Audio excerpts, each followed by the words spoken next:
están, estimados amigos de nuestro canal YouTube? Muchas gracias por su sintonía, su atención.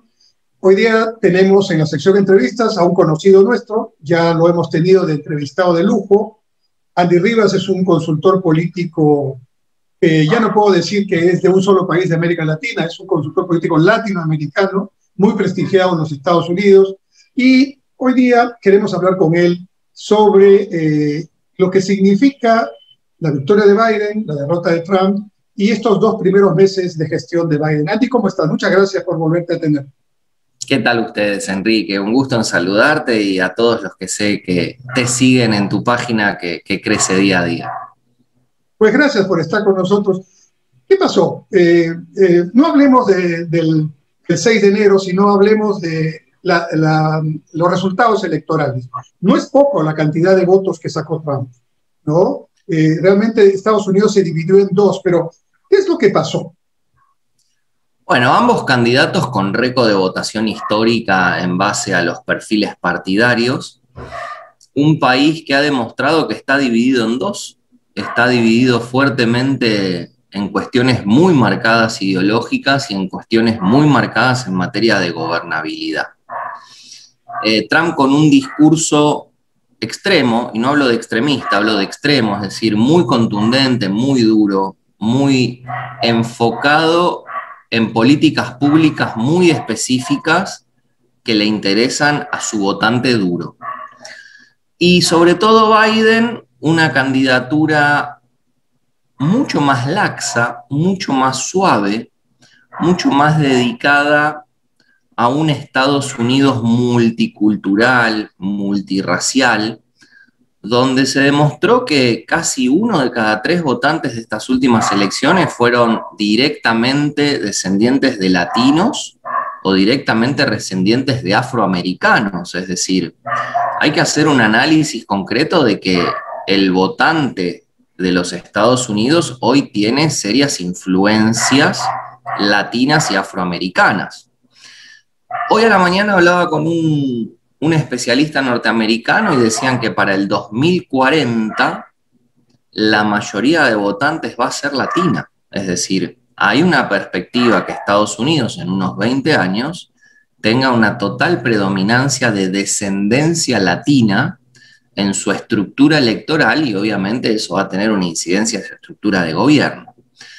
Ahora, después de esta breve introducción y respondiendo a tu pregunta, Trump menospreció el coronavirus. Es decir, una de las principales características que la administración Trump debía lograr y estaba obligado era a tener vacunación previo al día electoral.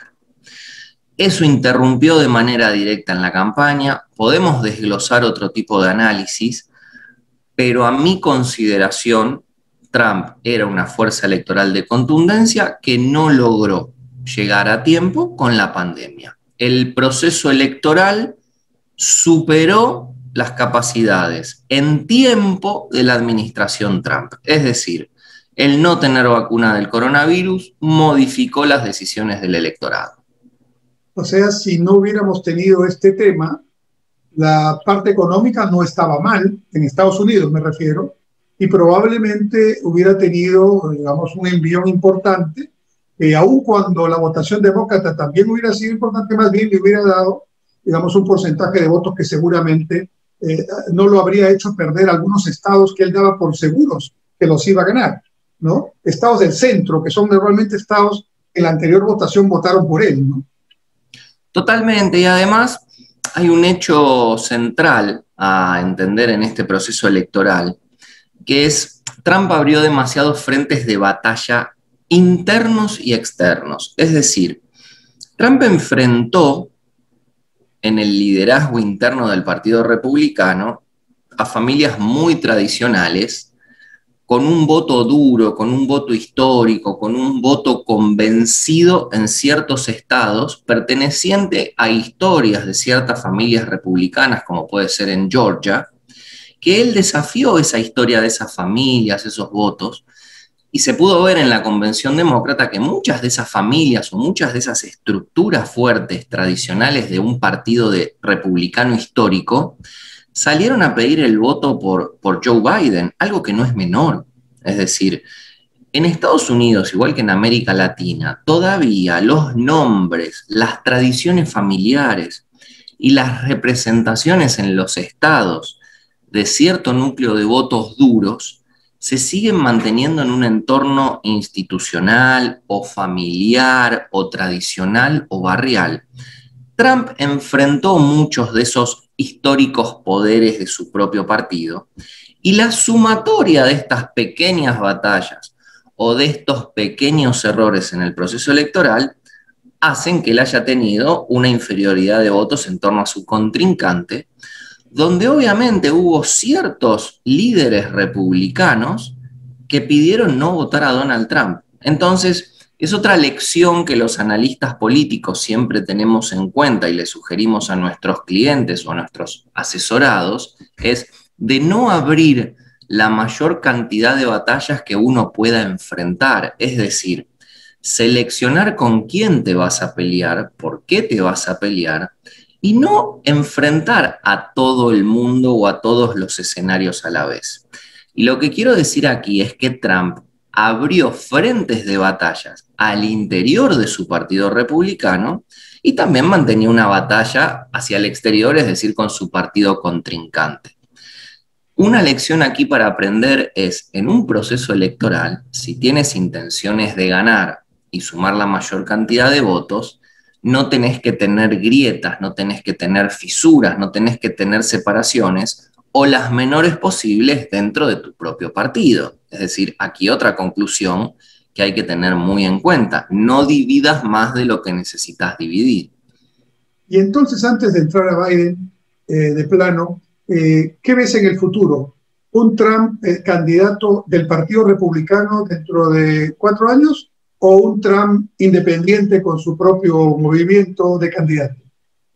Bueno, aquí hay dos escenarios que todavía estamos a la expectativa porque aún el Partido Republicano no ha reorganizado, no ha replanteado, no ha analizado su futuro inmediato, no todavía el futuro de mediano ni de largo plazo, el futuro inmediato. Y aquí la gran pregunta es, ¿cuál es la decisión personal del propio Donald Trump, expresidente? ¿Continúa él como figura o nombra un heredero? Y aquí se abre el escenario de su hija Ivanka Trump, que según algunos analistas, ella estaría analizando ser candidata a gobernadora en la Florida, uno de los estados que más fuertemente ha votado al trumpismo. Y donde Trump vive ahora. Exactamente, donde él reside ahora y donde su hija Ivanka Trump legalmente también se muda desde New York a la Florida, específicamente al barrio de Bal Harbour en Miami. Entonces la pregunta es, ¿liderará Trump? ¿Nombrará una heredera en su hija que antes de un proyecto presidencial presentará competencia y batalla en un proyecto de gobernación, en un proyecto estatal?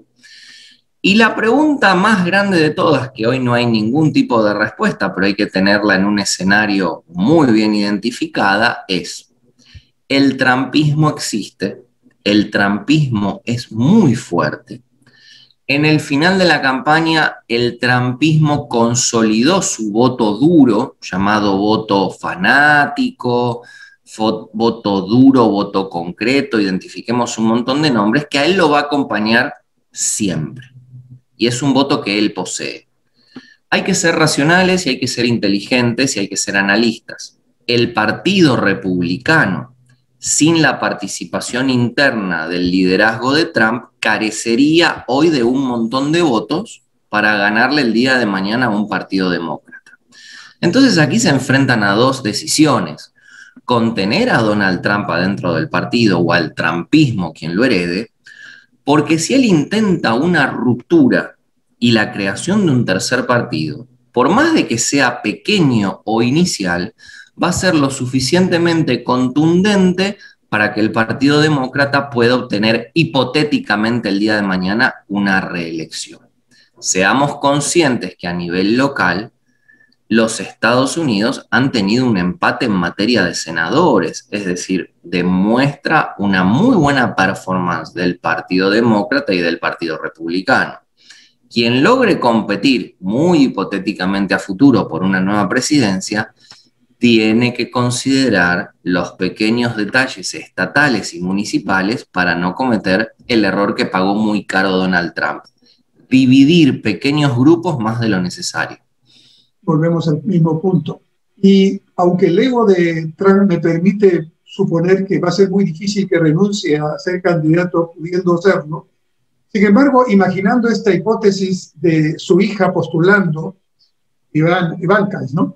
Y con la prácticamente imposibilidad ya por edad de Biden de postular a una reelección, además lo ha dicho, entonces tendríamos una figura inusitada en los Estados Unidos en la próxima campaña presidencial, porque la candidatura demócrata sin duda está entre Kamala Harris y está entre la esposa de Obama, de Michelle, ¿verdad? Por ahí van a ir alguna de las dos seguramente de candidatas, entonces sería un duelo de realmente de titanes femeninos, que sería muy bueno además. Sí, hoy Estados Unidos está evolucionando a una posible competencia electoral en el futuro, principalmente sobre una nueva generación política, que no tiene nada que ver con una cuestión de juventud o edad cronológica, sino de perspectivas en materias administrativas, de representación, de género, de dinámica, como encara Kamala Harris, que es una contundente posible heredera de un partido demócrata, a lo que todavía el Partido Republicano no ha podido identificar quién es su nueva generación política que herede este poder. Obviamente, en una estructura ordenada como es la democracia norteamericana en comparación a nuestras democracias, se tiene que uno fijar muy bien en el Congreso de los Estados Unidos, es decir, en ambas cámaras, Cámara de Senadores o Cámara de Diputados, entendiendo que un senador en los Estados Unidos tiene un mayor peso político y una mucha mayor incidencia que un congresista o diputado. Y en el caso de los players o los jugadores, que son los gobernadores de estados que tienen una suficiente cantidad de votos para imponer mayorías parlamentarias o de gobierno. Y acá quiero hacer una mención. Hay un detalle muy importante en el estado de situación de los Estados Unidos de América, que es lo sucedido en el último tiempo del reconocimiento a los inmigrantes venezolanos que llegan a suelo norteamericano con protecciones y derechos como tuvieron o tienen los inmigrantes cubanos. Estamos hablando de que Biden en el último tiempo, en un acuerdo con líderes del Partido Republicano, se aceptó y se procesó de que los residentes legales o ilegales venezolanos en territorio norteamericano obtengan derechos propios de un ciudadano. Es decir, estamos frente a un Estados Unidos que sigue fortaleciendo el multiculturalismo y la multirracionalidad o racialidad en torno a un Estados Unidos más abierto. Y esto también fue acordado por Trump, es decir, la inmigración venezolana era una consideración de importancia en la entrada administración y es aún más importante en esta administración. Entonces, yo le presto mucha atención a aquellos estados que tienen políticas muy nuevas y muy diferenciadas en relación a una inclusión y participación de minorías que antes no participaban. ¿Por qué digo esto? Porque en Estados Unidos el voto no es obligatorio, como lo hemos conversado, el voto es opcional, uno debe estar inscrito, y estos procesos pueden sufrir una modificación contundente en la cantidad y en la identificación demográfica de dónde está esa cantidad. Yo soy un apasionado del estudio del estado de la Florida. Más allá que la considero la capital económica y social de cualquier latinoamericano como nosotros, hay que prestarle mucha atención a la dinámica de la Florida. Y aquí no olvidemos que los Trump no se mudaron a Wichita, a California, a Texas o a Nevada, se mudaron a la Florida. Finalmente, ¿cómo ves al presidente Biden en sus primeros 2 meses de gobierno? Yo creo que el presidente Biden fue altamente inteligentísimo. Como decía un profesor mío que fue asesor de un presidente argentino, ningún tonto llega a presidente. Y Biden tuvo la capacidad superadora de identificar que en la agenda había un solo monotema. O tenés vacuna o no existís. El fracaso y el éxito de cualquier gobierno en el mundo en este momento no puede ser tenido ni analizado ni considerado bajo los parámetros tradicionales. Hoy hay una simple diferenciación. ¿Tenés vacuna o no tenés vacuna? No existe promesa de vacuna, no existe intención de me van a llegar, no existe intención de tengo firmado. Acá es, ¿estás vacunando o no estás vacunando? Y Estados Unidos, con Biden, ha instalado un solo tema: la vacunación masiva y rápida de sus ciudadanos. Estamos por llegar, creo que a 90 millones de vacunados, habría que ver las estadísticas de los últimos días de cuánto se ha superado, pero Estados Unidos está vacunando cerca de 2 millones a casi 2,5 millones de personas diarias. Es decir, en breve se estará llegando, o ya se llegó a los 100 millones de vacunados en una población de 330 millones más menos. Hay una cantidad contundente de llegar a un julio, a un agosto, con un país casi vacunado en su totalidad y frenando una posible tercera ola. A mi criterio, Biden está siendo muy exitoso en el monotema, que es la vacunación. Y en segundo lugar, fue muy contundente como un presidente tradicionalista e histórico de los Estados Unidos de proteger su economía, con la aprobación de este nuevo estímulo recontra multibillonario para que la economía de los estados siga creciendo. Y considero que post vacuna, la economía de los Estados Unidos va a crecer como un misil. Post vacuna va a haber una euforia económica en ciertos mercados que van a crecer muy fuertemente. Y creo que eso Biden lo sabe porque es un presidente basado en el lobby de los bufetes legales y en el lobby de aquellos intereses del sector privado sobre el sector público.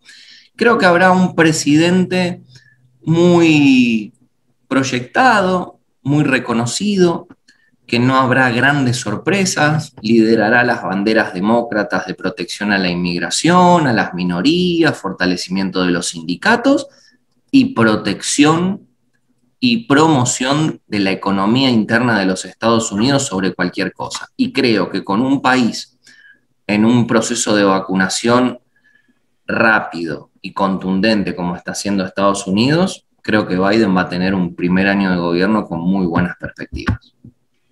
Pues Andy, muchas gracias. Claro, muy explicativo de la situación norteamericana, tanto de los resultados de las elecciones, cuanto de las proyecciones, no solamente recientes, sino de los próximos 4 años, en función de cómo vaya Trump, cómo vaya el Partido Republicano, cómo vayan también las apuestas demócratas y la actuación, por supuesto, de Biden, que en tu opinión en estos 2 primeros meses sigue en su monotema haciéndolo bien.